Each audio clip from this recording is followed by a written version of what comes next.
तो फ्रेंड्स, किसी ने कहा है it's not important to win each and every battle, what is more important is to win the war. मतलब जो हमारी रोजमर्रा की लड़ाइयाँ हैं, हर लड़ाई को जीतना जरूरी नहीं होता, बट्स मोर इम्पॉर्टेंट इज कि आप ओवरऑल मतलब आप एक विनर होकर बाहर निकले। ठीक है।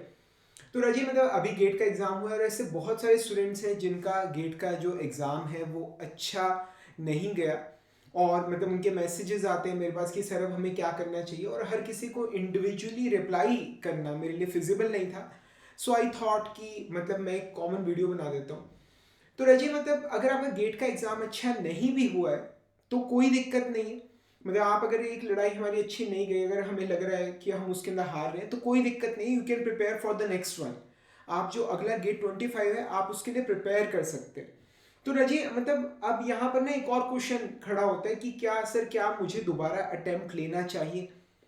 मतलब कोई ये कह रहा है कि सर मैं पहले 3 अटेम्प्ट ले चुका हूँ और मेरा कुछ बन नहीं रहा, तो क्या मुझे अब नेक्स्ट अटेम्प्ट लेना चाहिए। कोई कह रहा है कि मेरा पहला अटेम्प्ट था, क्या मुझे नेक्स्ट अटेम्प्ट लेना चाहिए। तो राजी, आपको अगला अटेम्प्ट लेना है या नहीं लेना है, इससे इसका इसी से कोई रिलेशन नहीं है कि आप पहले कितने अटेम्प्ट्स ले चुके हो। ठीक है। क्या चीज़ है कि हमें खुद को पता है, ये चीज़ हम खुद जानते हैं क्या, कि अगर आपके दिल में फीलिंग है कि हाँ, अगर मतलब मैं कर सकता हूँ, मुझसे कुछ गलतियां हुई हैं पर इन गलतियों को सुधारा जा सकता है, अगर आपका दिल कह रहा है कि आप कर सकते हो, then you have to take one more attempt. तो आप एक अटेम्प्ट और ले लीजिए।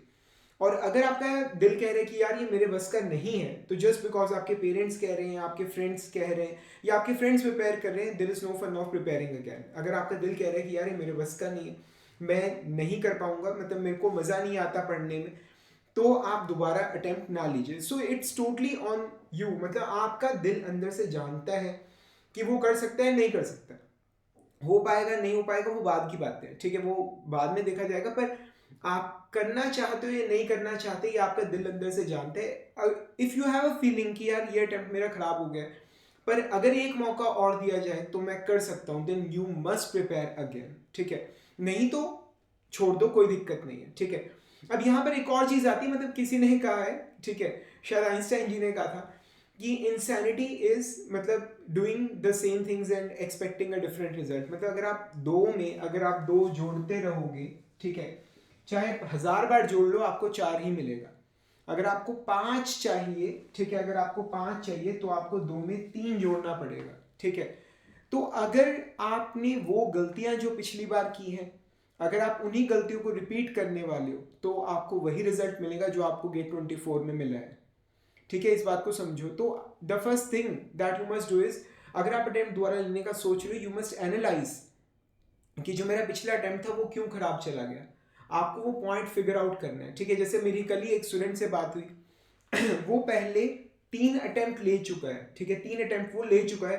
अभी गेट 24 था, ये उसका चौथा अटेम्प्ट था, फोर्थ अटेम्प्ट, और वो मतलब पिछले 4 बार से क्वालिफाई भी नहीं कर पाया।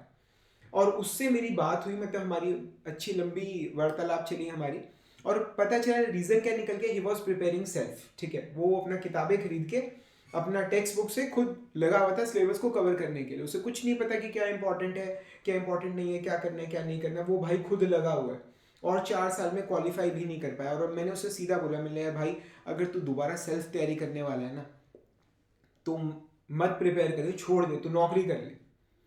मैंने उससे ये भी बोल दिया, मतलब मैं ये नहीं कह रहा कि तू मेरा कोर्स ज्वाइन कर, तू कोई सा भी टीचर जो तुझे ठीक लग रहा है तू वो पकड़ ले।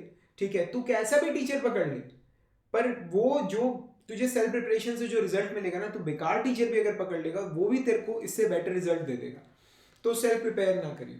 ठीक है ना। तो ये तो उसके लिए था। किसी और स्टूडेंट के लिए हो सकता है कि उसने ऑनलाइन टेस्ट सीरीज प्रैक्टिस नहीं करी, किसी स्टूडेंट के लिए कि उसने सिलेबस पूरा नहीं किया, किसी के लिए ये है कि उसके कंसेप्ट क्लियर नहीं है, किसी के लिए कि उसने रिवीजन नहीं करी। So you must try to figure out कि गलती कहाँ हो रही है। किसी की एक्यूरेसी में प्रॉब्लम है, ठीक है ना, कोई फॉर्मूले भूल जाता है, कोई यूनिट्स की गलती कर जाता है, ठीक है, कोई क्वेश्चन ध्यान से नहीं पढ़ता। तो आपको मतलब देखना है, ठीक है, कि गलती कहाँ हुई पिछले गेट एग्जाम के अंदर, and you have to ensure कि आप वो गलती रिपीट ना करो। और दूसरी चीज और भी देखो कि क्या पॉसिबल मिस्टेक्स हो सकती हैं, आप उन्हें भी रिपीट ना करो। ठीक है। तो आप रजिए, अगर जिस तरह से चीजें चल रही हैं अगर वैसे ही चलती रही, तो आपको वही रिजल्ट मिलेगा जो आपको अभी मिल रहा है। आपको देखना पड़ेगा पीछे लाइफ के अंदर कि गलती कहाँ पर हो रही है, आपको उस गलती को सुधारना है और आपको वो गलती को रिपीट नहीं करना, ताकि हमें नेक्स्ट टाइम सक्सेस मिल सके। समझ आ रहा है? ठीक है। तो सबसे पहली चीज़ तो ये है कि अगर गेट 24 खराब चला गया, देखो मैं ये नहीं कह रहा कोई नुकसान नहीं, नुकसान हुआ है, ठीक है, 1 साल खराब हुआ है, बट ओके, कुछ नहीं होता। अब जो हो गया हो गया, पर उसकी वजह से आगे की चीज़ें खराब नहीं होनी चाहिए, आगे हम चीज़ों को सुधारने की कोशिश करेंगे। और दूसरी बात, मतलब अटेम्प्ट लेना है या नहीं लेना है, ये आप खुद डिसाइड करो। If you have a feeling paper कितना खराब गया, हो पाया नहीं पाया, उसको छोड़ दो। अगर आपको फीलिंग है कि हाँ मैं कर सकता हूँ, अगर एक अटेम्प्ट और दिया जाए, 1 साल और दिया जाए तो बात बन सकती है, तो आप अटेम्प्ट लो, ठीक है। अगर आपको और ये फील आ रही है कि यार ये मेरे बस का नहीं है, मैं मतलब सिलेबस नहीं कर पा रहा, या कोई भी अगर आपको लग रहा है मज़ा नहीं आ रहा, ठीक है, अगर आपको बुक्स पढ़ने में, प्रिपेयर करने में, क्वेश्चंस प्रैक्टिस करने में अगर आपको मज़ा नहीं आता, ठीक है, then just leave it, preparation छोड़ दो। जस्ट बिकॉज आपके फ्रेंड्स कर रहे हैं मतलब प्रिपरेशन को ना करो। और उसके बाद अगर आप डिसाइड कर रहे हो, तो सबसे पहले देखो कि क्या गलतियां हुई हैं, उन गलतियों को दोबारा रिपीट ना करना, ठीक है। और अगर आपको मेरी कुछ हेल्प चाहिए तो आप मेरी हेल्प ले सकते हो। मेरी जो एंड्रॉयड ऐप है Manish Jindal GATE mechanical lectures, उस पर आपके लिए एक सुपर 40 बैच मैंने लॉन्च किया है, ठीक है, जो गेट 25 और गेट 26 के लिए। मतलब मैंने थ्रू आउट में 2012 से पढ़ाना शुरू किया था। हर साल आई यूज टू टीच 40 स्टूडेंट्स पढ़ाता था, जिसमें एट एन एवरेज 24 स्टूडेंट्स ने एट एन एवरेज हर साल गेट क्रैक किया। जो हमारी लोएस्ट सिलेक्शंस हैं दे आर 21 आउट ऑफ 40, और जो हाईएस्ट सिलेक्शंस हैं दे आर 26 आउट ऑफ 40। तो अगर आप चाहें तो मेरा सुपर 40 बैच आप ज्वाइन कर सकते हैं। I will guide you personally. मैं आपको पूरा मैकेनिकल, इंग्लिश, एप्टीट्यूड और मैथ्स तो पढ़ाऊंगा। मैकेनिकल मैं पढ़ाऊंगा, इंग्लिश, एप्टी, मैथ दूसरी फैकल्टीज पढ़ाएंगी, प्लस मतलब मैं आपको पर्सनली गाइड करूंगा, ठीक है। आपको डेली डेली आपकी प्रोग्रेस चेक करूंगा कि आप कहाँ पहुंच गए हो, ठीक है, कैसा चल रहा है, कैसा नहीं चल रहा। I will guide you through out your preparation, ठीक है ना। तो अगर आपको पर्सनल गाइडेंस के अंदर, अगर आप मेरी पर्सनल गाइडेंस में प्रिपेयर करना चाहते हो, you can install my Android app Manish Jindal GATE mechanical lectures, और उसके बाद आप मुझसे कांटेक्ट कर सकते हैं। मैं आपको सुपर 40 बैच के अंदर एनरोल करवा दूंगा, ठीक है। जल्दी मिलेंगे फ्रेंड्स अगले लेक्चर के अंदर, तब तक के लिए थैंक यू वेरी मच। और कोई भी क्वेरी, आपका कोई भी क्वेश्चन, आप नीचे कमेंट्स में मेंशन कीजिए, या मेरी मोबाइल ऐप जो है उसके अंदर आप चैट सेक्शन के अंदर आप चाहें तो मुझसे बात कर सकते हैं। Thank you very much friends, and wish you all the best.